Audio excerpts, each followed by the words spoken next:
JBN, we keep you informed. I am Michelle Jones, and in the news, Portland man killed in home invasion. A man was shot and killed at his home on Arthur's Lane in Port Antonio, Portland, this morning. The deceased has been identified as Daniel Brown, otherwise called Wani.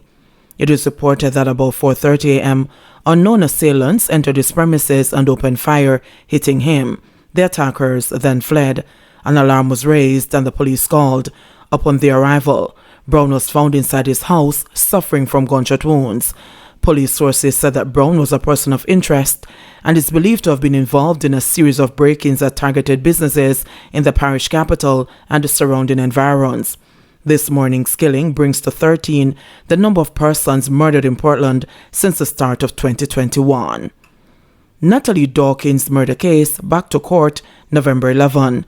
The two men charged with the murder of Natalie Dawkins are to return to court next month. 19-year-old Eliado Goldburn and his co-accused, 20-year-old Mario Headley, were remanded in custody on Thursday when they appeared in the Clarendon Parish Court. Goldburn is from Sandy Bay, while Headley is from Palmer's Cross in Clarendon. They have both been charged with murder, abduction, burglary, illegal possession of firearm and ammunition. Dawkins, who was a grade 3 teacher at the Four Parts Primary and Junior High School, was reported missing on Tuesday, March 30. Her decomposing remains were found in a shallow grave in Sandy Bay a week later on Thursday, April 8. Goldburn and Headley are to return to court on November 11 when the matter will be heard. Policeman charged for assaulting taxi operator in St. Anne. Police Constable Richard Plummer was yesterday charged in relation to an incident in St. Anne that left a taxi operator with a broken jaw. Plummer appeared before the St. Anne Parish Court by way of a summons on a charge of assault occasioning bodily harm. He was charged following an investigation by the Independent Commission of Investigations Indicom and a ruling by the Office of the Director of Public Prosecutions.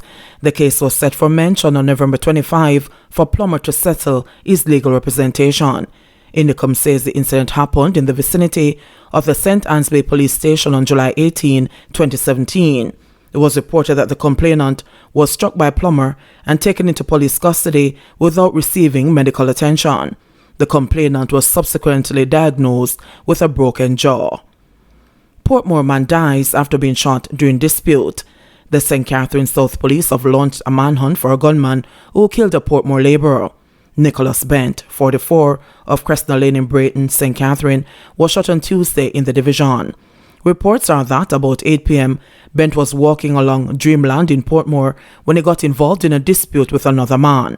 The man brandished a gun and fired several shots, hitting Bent. Bent was taken to the Spanish Town Hospital, where he died while being treated. Teen arrested following St. Andrew gun seizure. A 17-year-old boy has been arrested following the seizure of a gun and rounds of ammunition on Glen Drive in St. Andrew. It is reported that about 9:27 a.m. on Thursday, a police team was on patrol in the area when the teen allegedly ran into a lane on seeing the cops. The police say he was subsequently accosted, searched, and a Sig Sauer 9mm pistol was seized, along with 11 rounds of ammunition. His identity is being withheld. Investigations are ongoing. Another major ganja seizure in Portland. The police in Portland are reporting the seizure of 930 pounds of ganja, valued at $6.5 million, in Boston. They say that the recovery was made during a raid on Thursday, which saw a fishing boat and the area being searched. 3 knitted bags and 13 large garbage bags were found, containing a total of 93 parcels of ganja, according to the police. The police have theorized that the ganja was destined for Haiti as part of the illicit drugs for guns trade between local fishermen and their counterparts in the French-speaking country. We are following some strong leads, and we anticipate that an arrest is likely to be made in connection with this find, said head of the Portland Police, Superintendent Kenneth Chin. This seizure has caused another major dent in the guns for drugs trade operating in the parish of Portland and comes on the heels of another major seizure. We are warning drug dealers and other criminals that the Portland Division is not a safe place to conduct illegal activities, added Chin. He said the police continue to make strides as it relates to the frequent seizures of ganja along beaches in eastern Portland. Yesterday's seizure came on the heels of another ganja find on September 25 when a 28-foot fiberglass fishing boat loaded with weed caught fire in Merton Pen, Manchonil. 3 men, 2 of whom suffered burnt injuries, managed to escape in a vehicle. 200 pounds of compressed ganja were recovered during that incident. 8 persons charged for breaches of the Firearms Act. The police seized 4 illegal guns, including 2 Mach 11 submachine guns and over 37 rounds of ammunition in a set of operations across the island on Wednesday. A total of 8 persons have been arrested and charged in connection with the seizures. In the first incident, an operation was carried out by detectives within the Kingston West Division, resulting in the seizure of 1 Browning pistol and 1 Beretta pistol, along with 17 rounds of ammunition. Charged are 20-year-old Devonte Watson and 18-year-old Javante Lucas, otherwise called Shava, both of Kingston addresses. In St. Andrews South, 5 men were arrested and charged following the siege of 1 Eklund Koch 9mm pistol and 14 rounds of ammunition. A police team on patrol accosted the men on Bowens Road. The area was searched and the firearm and ammunition were seized. Charged are Ricardo Taylor, otherwise called Broomy Boy, Tevin Campbell, Alfonso O'Connor, Mario Simpson, and Kemar Hardware, all of Kingston addresses. Another Mach 11 submachine gun and 6 rounds of ammunition were seized by police in the St. Catharines South Division. The police carried out operations on Manley Lane in the division. 31-year-old Javon Johnson of Barkpen, St. Catherine, was arrested and charged in connection with the find. Meanwhile, the police are renewing their appeal for members of the public to report illegal weapons by calling Crime Stop or 311 or the nearest police station. Their court dates are being finalized. Police Federation questions plan to use private security firms for close protection services. The Police Federation is questioning the rationale behind the government's decision to use private security companies to provide close protection services to some public officials. National Security Minister Dr. Horace Strong on Wednesday announced that the decision is in a bid to free up police personnel for frontline duties. However, Corporal Rowan James, chairman of the Police Federation, says no discussion was held on the matter. The Federation chairman argued that the decision will have far-reaching implications for national security. It is the same police who will be tasked to do background checks on those persons, who will therefore offer services there, so it will tap services elsewhere, he contended, suggesting that the government should instead focus on fixing the issues that linger over the years, such as the attrition rate, remuneration, as well as resources for the constabulary force to operate at optimal efficiency. Corporal James said the National Security Minister's announcement raises several concerns, including how these expenses to private security firms will be paid. Since it is that the government is speaking about the inability to compensate the rank-and-file members, or is it that you're going to find the resources to finance private security, he questioned. Corporal James urged the government to stop skirting around the bush with national security. We cannot continue to chop and change and go to our bed and dream about situations and then cast them in the public. It doesn't work like that. National security doesn't operate in a vacuum like that, he contended. PM2 announced decision on COVID vaccine requirements following island-wide tour. Prime Minister Andrew Holness says we will announce the government's decisions regarding COVID-19 vaccination requirements when it completes its current vaccination tour across Jamaica. His statement comes a day after a call from the private sector for the government to implement vaccine requirements. Mr. Holness has previously given several hints that vaccine mandates could be coming. Speaking on Thursday during a vaccination mobilization tour in Clarendon, he acknowledged the latest call for such measures, but said implementation of mandates will take place.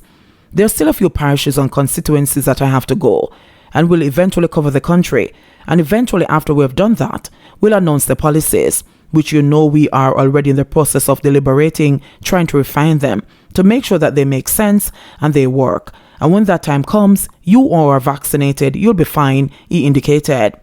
Mr. Holness said he wanted to ensure people are properly informed about the vaccines before implementing any measures, as moving too quickly could lead to resistance. However, the Prime Minister said it was unfair that children have been suffering as a result of the pandemic and low vaccination numbers. We all live in the same society, but people want their right not to take vaccines, but yet claiming their right to move about freely and do as they wish. That is a recipe for destruction of our society, he warned. And all societies that claim a similar constitutional basis as ours, that is free and democratic, have recognized this unfairness, and they have put in place measures to differentiate between persons who are vaccinated and those who are not, in the interest of public health. During Thursday's tour, reporters sought a response from the Prime Minister amid reports that there is a rift in the cabinet concerning whether to make the COVID-19 vaccine mandatory. Mr. Holness dismissed any such notion, saying there is no division in the government. Still, he asserted that his style of leadership is to allow collaboration, to allow the freedom to express views, but when it is time for decisions will be made. The Prime Minister on Thursday announced the target to have 1 million Jamaicans vaccinated against COVID by the end of November. That is not impossible, and it is not a necessarily difficult task. It just requires greater focus, and so the government will be redoubling its efforts. Right throughout the country, we'll be pulling together our partners, including the unions and the churches, to get them to add their voice to their sectors to get people to take the vaccines, he declared. 205 additional COVID-19 cases, 16 deaths. 15 of the 16 newly reported COVID-19 related deaths were recorded in Manchester as the country's death toll reached 1,980 on Thursday. According to the Minister of Health and Wellness, 7 of the 15 Manchester deaths were women with ages ranging from 34 to 96. The other were men with ages ranging from 40 to 89. An 87-year-old woman from St. Catherine also died. The deaths occurred between August 31 and October 6, 2021. The ministry noted that several of the deaths were previously listed as under investigation. The country also recorded 205 new cases of the virus, bringing the total number of confirmed cases on the island to 85,680. There are currently 29,168 confirmed active COVID-19 cases. Of the 205 new cases, 118 are females and 87 are males. Their ages range from 6 months to 94 years. The cases were recorded in St. Catherine, 58, Kingston and St. Andrew, 37, St. Anne, 29, St. James, 18, St. Thomas, 16, Portland, 13, Clarendon, 11, Trelawney, 8, St. Elizabeth, 6, Manchester, 4, Westmoreland, 3, and Hanover, 2. Meanwhile, 158 persons have recovered in the last 24 hours, bringing the tally to 53,948. The country's positivity rate now stands at 17.7%. JBN, we keep you informed. Please remember to subscribe, like, share, leave us a comment, and click the notification bell to receive our daily news items.